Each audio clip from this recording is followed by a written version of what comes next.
Welcome once again to Lehto's Law. Here's Steve Lehto. I've handled a lot of traffic tickets for people. I've also been in court quite a bit and seen traffic cases being heard. And people have all kinds of excuses as to why they shouldn't get, held liable for speeding, for instance, or running a stop sign or a red light.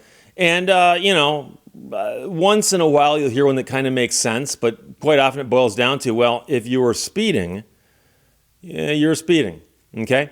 So Jay sent me, Steve, check this out from Ars Technica. Another topic ties in here, by the way. Not just speeding tickets, but also traffic camera tickets, okay? So we talked about this before, where there's a camera set up someplace, and if you go speeding past it, and it detects that, it'll photograph you, your car, your license plate, and send you a ticket. And we've talked about this before also, but here's the deal. The United States is not the only place where this technology is being used. And it turns out right now there's an intersection between all the things I just mentioned to you and what's happening in Russia and Ukraine. Well, at least those are the two parties, because Ars Technica points out, Nate Anderson wrote this great article, if you're trying to outrun a drone, Kursk traffic cams still issue speeding tickets. And the drone very well could be a Ukrainian drone. So if you are driving along and a Ukrainian drone is threatening you, and you pick up the speed to be evasive, and a traffic camera gets you, you got to go to court and fight it and say, well, a drone, and hope a judge buys it. So drones are everywhere, and traffic cameras don't care. Imagine receiving a traffic ticket in the mail because you're speeding down a Russian road in Kursk with a Ukrainian attack drone after you. That's the reality facing some Russians living near the front lines after Ukraine's surprise seizure of Russian territory in Kursk. And they're complaining about it on Telegram. So a well-known analyst of the Ukraine-Russia war comments on X that traffic cameras are still operating there and people are receiving speeding fines when trying to outrun first-person view attack drones. Some have resorted to covering their license plates, but the traffic police make them remove the covers. So the Russian outlet MASH offers more details. Volunteers and military volunteers who arrived in the Kursk region are asking the traffic police not to fine them for speeding if they're doing so to escape from the drones of the Ukrainian armed forces. Several people near the combat zone talked about this. Cameras are still recording violations in the border area, and when people try to escape, they receive letters which are tickets. One of the well-known military activists was recently charged about $100 in one day. He accelerated on a highway that is attacked almost every hour by drones.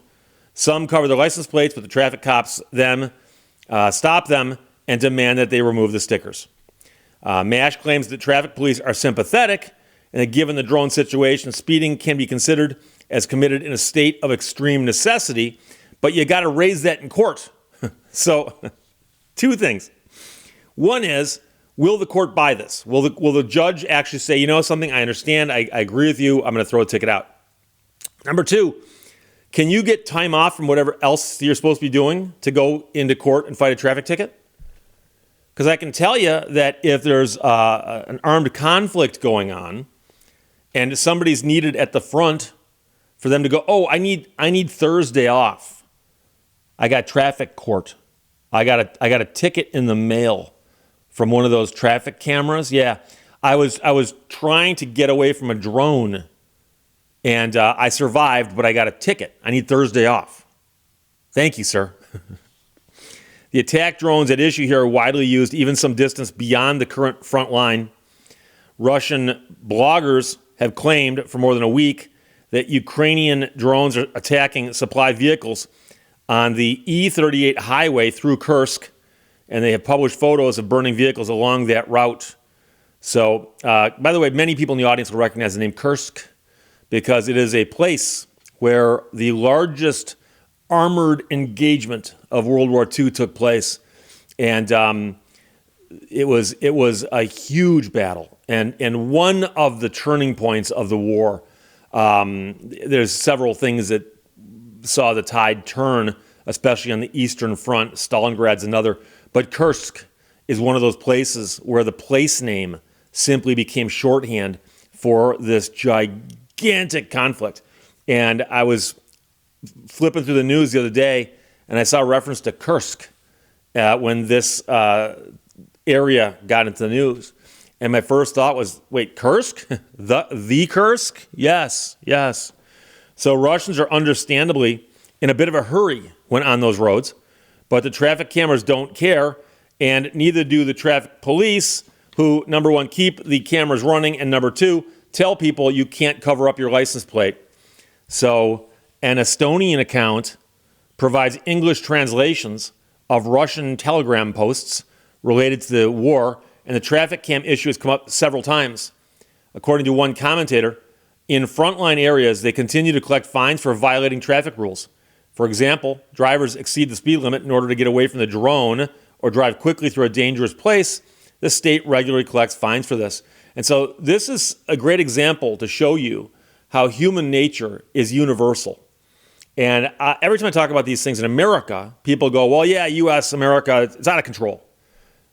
Well, traffic cameras in Russia will give you a ticket for speeding as you're trying to evade a drone. And they know that this happens, and they don't want to turn those cameras off because it is a source of revenue. The spigot in Russia won't be shut off for the same reason it won't be shut off in America. And that is because the spigot, it's money flowing in, and people in charge get addicted to that money. Another Russian complained, the fact is that in the Kursk region, surveillance cameras that monitor speeding continue to operate. There are frequent cases when fighters are fined when they run away from enemy FPV drones. Papering over license plates and cars does not help. For example, a guy from the People's Militia of the city of Kurchatov was sent to 15 days of arrest because he'd covered up his license plate. And so they decided to enforce that license plate thing quite seriously and gave him 15 days of jail, in essence. So it's a bizarre story. And, we know that things like this do happen in other countries. They get speeding tickets in other countries. They have this technology in other countries. But it just seems to me that this would be the very cutting edge of where you go, if I had to pick some place that traffic cameras shouldn't be used, and again, I don't like traffic cameras at all. I just don't like them. It bothers me that a machine is doing a job with very little human oversight and zero discretion. That bothers me. But even worse, putting them in places where people might need to speed in their own self-preservation interests, and to say, well, we understand why you're speeding, you still got the ticket. We might forgive that, but you got to go to court. And they know that a lot of people can't get to court, will just simply pay the ticket and go, well, it's a small price to pay because I'm here and I wouldn't be otherwise, possibly. There are people out there driving cars, and there are drones overhead which theoretically might be coming for them. They're speeding to get away from them, and they get a ticket from a traffic camera saying, you got to pay the equivalent of $100 because you were speeding, and there's a speed limit out there.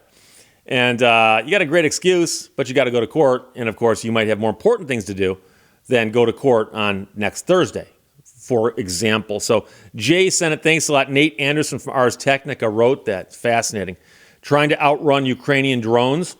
Kursk traffic cams still issue speeding tickets. And yes, you might be able to fight it, but you still got to go to court and find out. Questions or comments, put them below. Let's talk to you later. Bye-bye. Thank you for watching Lehto's Law. You will do foolish things, but do them with enthusiasm.